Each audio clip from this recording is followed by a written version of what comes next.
어떤 강점 뭐 그런 종류를 워드 시트에 정리를 싹 해두고 자격 요건만 된다면 다양하게 써보시는 걸 추천드립니다. 이거랑 또 관련된 이슈는 뭔지 좀 주체적으로 생각하는 게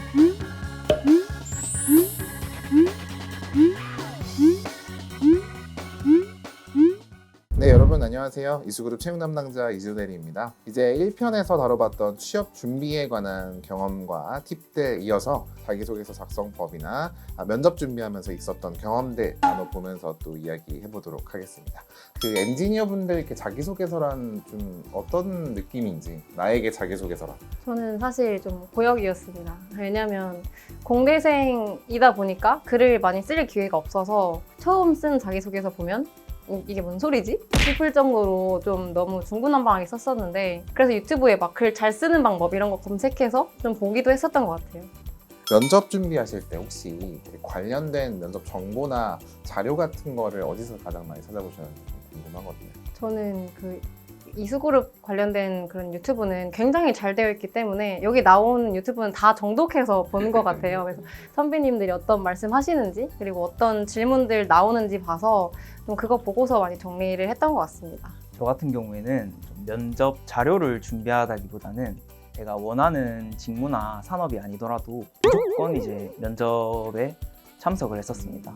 그렇게 면접 경험을 쌓으면 쌓을수록 전공 질문 같은 경우에는 굉장히 범위가 한정적이기 때문에 이런 식으로 준비를 할 수 있었고, 그 외에도 인성 질문도 그렇게 면접 경험을 통해서 스스로 체득을 하였습니다.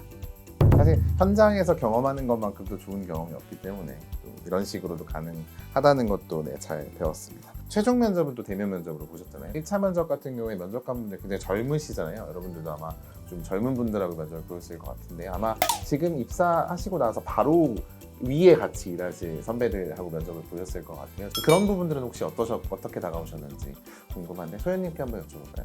저도 처음에 임원 그 1차 면접 갔을 때 다 젊으신 분들이어서 되게 좀 놀랐습니다. 전에 그 마이보드 영상에 나오신 분들이 계셔서 약간의 내적 친밀감도 살짝 있었습니다. 소연님처럼 같이 좀 내적 친밀감을 형성해 두시면 더 도움이 되지 않으실까 싶습니다. 최종 면접에 들어갈 때 뭔가 좀 준비해야 될 것들? 최종 면접은 말씀하셨던 것대로 인성 면접이라는 이미지가 강하잖아요. 하지만 절대 인성만 준비해서는 안 된다. 직무도 함께 준비해 줬으면 좋겠고, 제 직무가 화학회사잖아요. 그래서 메인 스트림이 아닌데 전기 직무가, 그 직무를 행함에 있어서 앞으로의 저의 목표나 비전이 뭐가 있는지 궁금하다고 해주셨습니다. 아, 그렇군요. 거기 답변 잘 하셨기 때문에 아마 이 자리에 계신 게 아닐까 싶긴 합니다. 네, 세 분 이야기 잘 들어봤고요. 그러면은 1편과 마찬가지로 밸런스 게임 통해 가지고 또 재밌게 한번 또 더 딥하게 한번 알아보는 시간 가져보도록 하겠습니다. 네, 이번 밸런스 게임은 1편과 다르게 좀 형식을 바꿔보려고 하는데요. 지금 테마를 보니까 이게 취준생이 피해야 할 가장 최악의 실수는 이라는 테마를 주셨어요. 그래서 채용 담당자가 보기에 더 안 좋은 게 뭔지를 맞춰주시면 될 것 같습니다. 첫 번째 질문은 자기소개서 관련된 질문인데요. 1번은 자기소개서에 다른 기업 이름 적기, 2번은 면접장에 본인 과실로 지각하기. 채용 담당자인 제가 보기에 어떤 게 더 최악으로 생각을 할지 여러분들이 맞춰주시면 되겠습니다. 하나, 둘, 셋. 상우님, 왜 다른 기업 이름 적기가 더 나쁠 거라고 생각하셨어요? 제가 만약에 채용 담당자라면 만약에 다른 기업을 썼다 이러면 아무리 글을 잘 써도 그거는 안 됩니다. 저는 이제 시간 관리가 되게 중요하잖아요, 회사에서. 근데 첫 만남에 지각을 한다? 이건 좀 상습범의 싹이 보인다. 좀 문제가 있지 않나. 이게 피치 못할 사정이라는 게 1번보다는 2번 쪽이 더 그러면은 1번이 더 나쁜 거 아니에요? 그렇네요. 제가 잘못 들었습니다. 제가 이제 답을 말씀드려야 될 것 같은데요. 1번이 좀 더 안 좋다고 생각이 듭니다. 왜냐면 말씀하셨던 것처럼 자기소개서를 아무리 그러니까 잘 쓰실수록 그 작은 실수 하나가 보여요.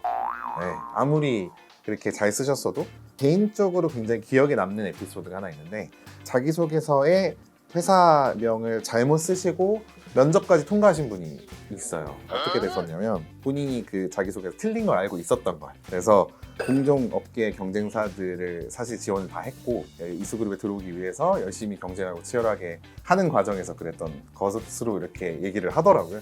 결국에는 1차 면접을 붙었어요. 그 뒤로 이제 어떻게 되는지는 개인정보이기 때문에 밝히진 않겠지만 사실은 어떤 쪽으로 조금 잘못이 있더라도 끝까지 포기하지 마시고 어떻게든 극복해 보시려고 하는 게 중요할 것 같아요. 네. 두 번째 질문 드릴게요. 두괄식으로 쓰지 않고 두서없이 작성한 자소서, 항목별로 딱 100자씩 부족하게 적은 자소서가 있습니다. 하나, 둘, 셋. 상우님 1번을 선택한 이유 여쭤봐도 될까요? 어느 기업이든 채용 시즌이 되면 엄청나게 많은 지원자들이 있는데 채용 담당자님들이 그런 많은 자소서를 보는데 두서없이 그렇게 글을 썼다?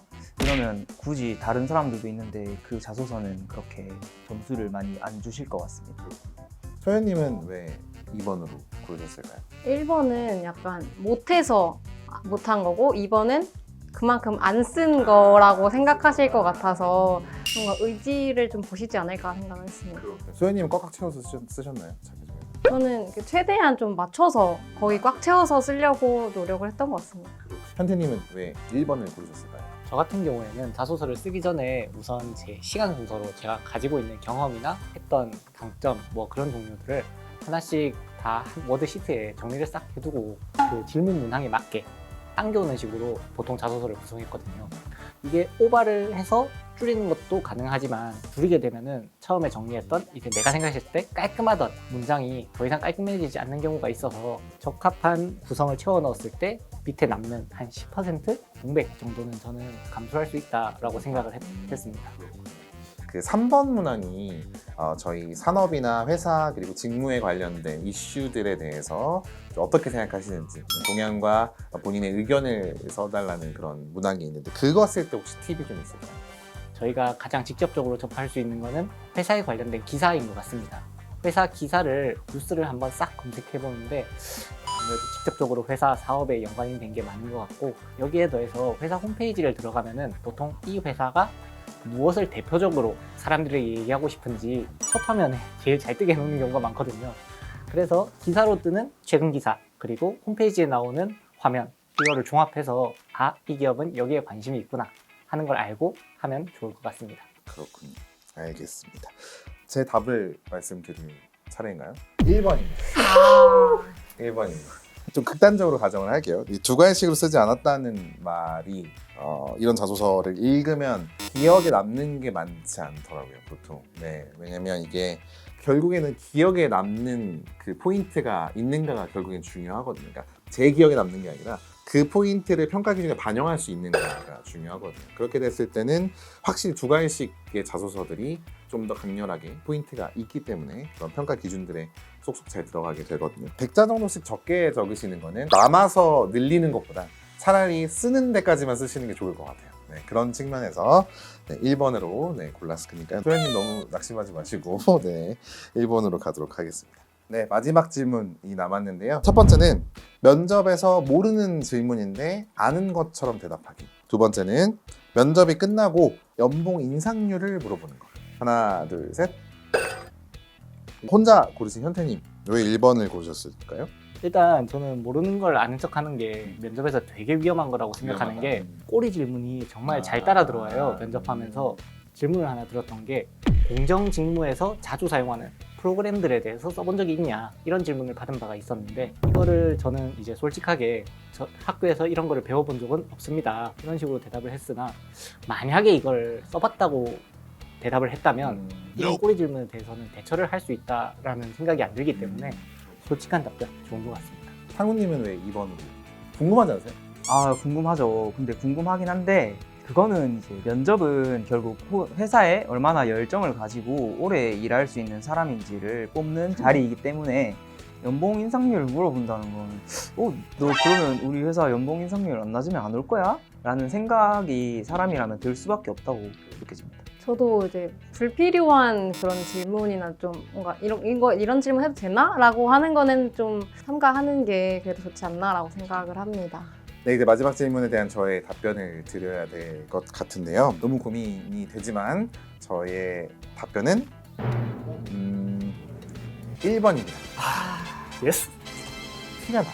모르는데 아는 척 한다는 티가 나요. 감쪽 같았다고 생각하실 수도 있지만 생각보다 많은 부분에서 티가 좀 납니다. 왜냐면 어쨌든 저희가 여러분들과 함께 일하실 바로 위에 젊은 사수분들을 1차 면접관으로 배치한다고 말씀드렸잖아요. 근데 그런 분들일수록 실제로 방금 몇 시간 전까지 그 일을 하다 오신 분들이란 말이에요. 그러면 면접 보실 때 조금만 틀어줘도 티가 좀 나요.